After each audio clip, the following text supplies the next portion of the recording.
Knock Ashwin டைரக்ஷன்ல பிரபாஸ், தீபிகா படுகோன், உலகநாயகன் கமல்ஹாசன், அமிதாப் பச்சன், திஷா பட்டானி, சோபனா, பிரம்மானந்தம், பசுபதி கேமியோல நிறைய stars நடிச்சு இப்போ தியேட்டர்ஸ்ல பேன் இந்தியன் லாங்குவேஜஸ்ல சப்டைட்டில்ஸோட ரன் ஆயிட்டு இருக்க படம் தான் கல்கி 2898 AD. கிருஷ்ணரோட சாபத்தால சாவே இல்லாம அஸ்வத்தமரா அமிதாப் பச்சன் வாழ்றாரு. அந்த சாபத்துல இருந்து விடுபட்டு அவருக்கு மரணம் ஏற்படணும்னா கிருஷ்ணருக்கு அடுத்து மகாவிஷ்ணு எடுக்க போற கல்கி அவதாரம் இந்த பூமிக்கு வர வரைக்கும் அஸ்வத்தமர் அதை காப்பாற்றணும். காம்ப்ளெக்ஸ்ன்ற ஒரு வேர்ல்ட்ல சுப்ரீமா வர கமல்ஹாசன் பிரெக்னன்ட் லேடிஸா தீபிகா படுகோன் அண்ட் நிறைய பேரை பிடிச்சு வச்சிருப்பாரு. பிரபாஸ் அந்த காம்ப்ளெக்ஸுக்கு போய் சொகுசா வாழணும்னு யூனிட்ஸை சேர்த்துட்டு இருப்பாரு. இந்த மாதிரி பல பிளாட்ஸ் ஃபைனலா எங்க போய் நின்னுச்சுங்கிறது தான் இந்த கல்கி 2898 AD. இந்த படத்தோட run time 3 hours and 1 minute. படம் ஸ்டார்ட் ஆனது ஒரு மகாபாரத பேக்ட்ராப்ல அதோட பெர்ஃபெக்ட் சீக்வல் மாதிரி நல்லா தான் ஸ்டார்ட் ஆச்சு. ஆனா அதுக்கப்புறம் ஃபர்ஸ்ட் ஆஃப் ஃபுல்லா செம லாக்ஸ்.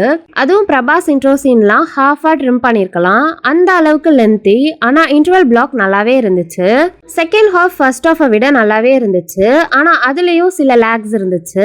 சேஸ் அண்ட் ஃபைட் சீன்ஸ்லாம் ட்ரிம் பண்ணிருக்கலாம். டுவர்ட்ஸ் கிளைமேக்ஸ் கனெக்டிவிட்டிலாம் செம. Climax written and directed by அப்புறம் வர second part lead scene ultimate goose bumps. Climax எலிவேஷனுமே வேற லெவல். அமிதாப் பச்சன் இந்த படத்தோட பேக் போன்னே சொல்லலாம். இவர் வர வரையும் தூங்கின ஸ்டோரி இவர் என்ட்ரில இன்டர்வல்ல நல்லாவே பிக்கப் ஆச்சு. பெர்ஃபார்மன்ஸ் செம அண்ட் இவர் சீன்ல நிறைய கூஸ்பம் மொமெண்ட்ஸ் இருக்கு. பிரபாஸ் ஸ்கிரீன் ஸ்பேஸ் கொஞ்சம் கம்மி தான். ஆனா வர சில சீன்ஸ் கொஞ்சம் ஸ்ட்ரெச்டா தான் இருந்துச்சு. டுவர்ட்ஸ் கிளைமேக்ஸ் செம வெயிட்டா இவரோட ரோல் இருந்துச்சு. தீபிகா படுகோன் ஓகே ஸ்கோப், கொடுத்த ரோலுக்கு need performance. Disha Patani wasted. இவங்க வர சீன்ஸை அப்படியே ட்ரிம் பண்ணா கூட படத்தை பெருசா அஃபெக்ட் பண்ணாது. ஆண்டவர் கமல் 2 சீன் தான் 10 minutes வந்தாலும் அந்த 2 சீன் 10 நிமிஷம் அல்டிமேட்டா இருந்துச்சு. பசுபதி, சோபனா, பிரம்மானந்தம் இவங்க இல்லாம நிறைய ஆர்டிஸ்ட் கேமியோ அப்பியரன்ஸ் இருக்கு. அதுல ரேரா ஒரு சில பேருக்கு ஸ்கோப் லைட்டா இருந்தாலும் most of the artist cameo waste தான். Santhosh Narayanan 50th film. Songs okay, BGM elevation சீன்ஸ்லாம் பேக்ரவுண்ட் ஸ்கோர் செம. ஆனா சிலது ரிப்பிட்டேட்டிவா இருந்துச்சு. படத்தோட பெரிய பிளஸ் சிஜி தான். விஎஃப்எக்ஸ் குவாலிட்டி வேர்ல்ட் கிளாஸா இருந்துச்சு. 3D எஃபெக்டும் செம.